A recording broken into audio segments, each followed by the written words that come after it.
Des espèces envahissantes attaquent la végétation naturelle dans différents parcs en Ouganda, des fois amenées par le vent, comme c'est le cas au Ouganda National Park, frontalier du Rwanda, mais aussi résultat du phénomène de changement climatique. Ces espèces entrent en compétition avec les ressources naturelles, précisent ceux qui gèrent au quotidien ces parcs. This area because we are near the border with the Rwanda, and on the Rwandan side, that tree is used as an agroforestry tree, used for various purposes. But when it comes to the park here, it became invasive. The other side, it is an agroforestry tree. On the Ugandan side, it became invasive, and it has been infesting an area of 69 hectares. And where it infests, other natural trees cannot thrive. They cannot thrive. It eats up other natural species. Les riverains de ces aires protégées sont mis en contribution pour arracher les espèces ravageurs, comme ici, au Queen Elizabeth National Park. Ce travail reste tout de même difficile. It is not easy to do the job because we are not really well protected, because the thorns are hitting our hands, the gumboots are having holes because of the thorns. It is really hard, but we are trying our level best because this is a source of income to us. So we are trying our level best to make sure we remove them very well. We are removing them because they have not allowed animals to penetrate through, and animals have run away near where people reach. So when we are getting tourists, instead of seeing here animals, they go down deep in the park where there are even more dangerous animals than around. So that's why we are removing them, such that the animals will come back to come and feed on the good grass here, and they stay here comfortably. We are in collaboration with the park very well. There is no way you can enter the park when you don't have the IDs which will allow you to work from there. We are even protected. Every time they come along us to come and see, have you got any challenge? Are animals coming? Have you seen any dangerous animal around you? So we are very well collaborated with them. This job will take long time, will take long because the shrubs are too many. I have stayed here for 1 week. Road will go, there will be a lot of kilometers because this shrub have grown up to the road, up to the highway. Where you pass when you're coming to Mwea, we will reach that side. There are a lot of kilometers which I cannot tell. Who is paying you? We are being paid by UWA. Actuellement, 30% de la superficie du Queen Elizabeth National Park est envahie par cette race végétale, ce qui rend dure la circulation des animaux, soulignent les conservateurs en charge. The original savanna ecosystem of Queen Elizabeth is changing by an invasive species like clostat, and the entire, about 30% of the park is covered by that invasive species. It is killing off the original ecosystem of a savanna that is supposed to hold or support feeders or as grazers or browsers. Grazers and browsers are animals that are also feeders to the cats or like lions, cheetahs, although we don't have cheetahs, leopards. But because of this coverage of the invasives, these animals are running away.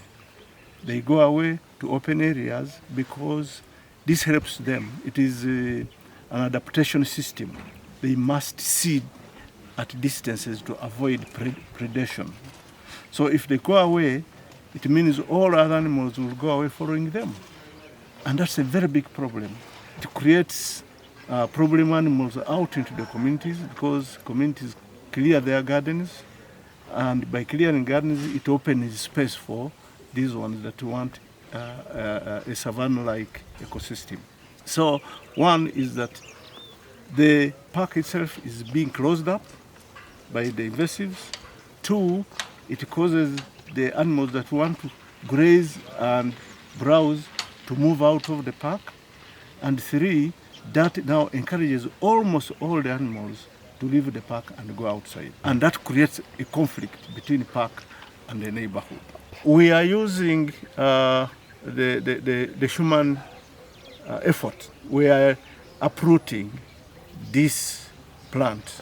You may have seen as we are moving in the park that there are people trying to cut them down and uproot them, because that's the way right at the moment that we have identified that's the best method. We are still exploring other methods using the scientific means, but they are not yet in a place that could probably maybe use chemical or something else that kills off this in a short time. Face à cette situation, des solutions scientifiques et d'aménagement s'imposent pour ceux qui appuient la gestion transfrontalière des ressources dans les paysages du Grand Virunga. GVTC Primo. Nous pensons qu'il est important de commissionner des études pour bien identifier les causes, mais aussi identifier les méthodes qu'on peut utiliser pour les arriver. Parce que jusque-là, on dit que ça c'est le résultat du changement climatique. Et jusque-là, on ne sait pas l'impact que ces espèces envahissantes ont sur l'écosystème. Parce que oui, nous savons peu, parce que par exemple, nous pouvons immédiatement voir que là où poussent ces espèces envahissantes, les plantes qui étaient les plantes indigènes ne poussent plus. Donc, parce que ces espèces envahissantes puissent vraiment s'adapter au changement climatique et évoluer dans ce climat très chaud.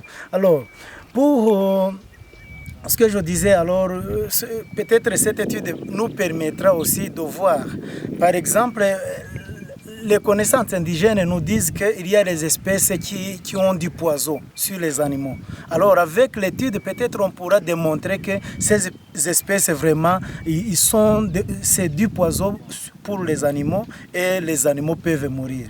Alors aussi, on va voir les espèces qui sont en train de fuir, là où ces espèces envahissantes poussent, ils vont où? L'impact sur la communauté. Ça, primo, c'est les études. Secondo, on va travailler pour amener les bailleurs de fonds. Parce que ça, comme vous l'avez vu, ce n'est pas quelque chose qu'on peut faire état-sœur. Il faut qu'on fasse une synergie, on fait la conjugaison d'efforts pour qu'on puisse mobiliser des ressources. Maintenant qu'on n'a pas encore d'autres méthodes, parce que vous voyez, maintenant on est en train de faire recours aux efforts humains pour enlever ces espèces envahissantes.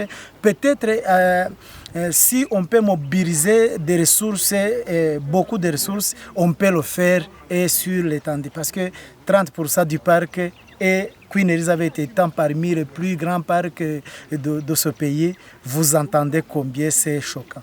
La compétition naturelle arrive régulièrement dans cet environnement. Des plans de gestion sont déjà envisagés pour y faire face dans la dynamique de protection et de conservation de la nature.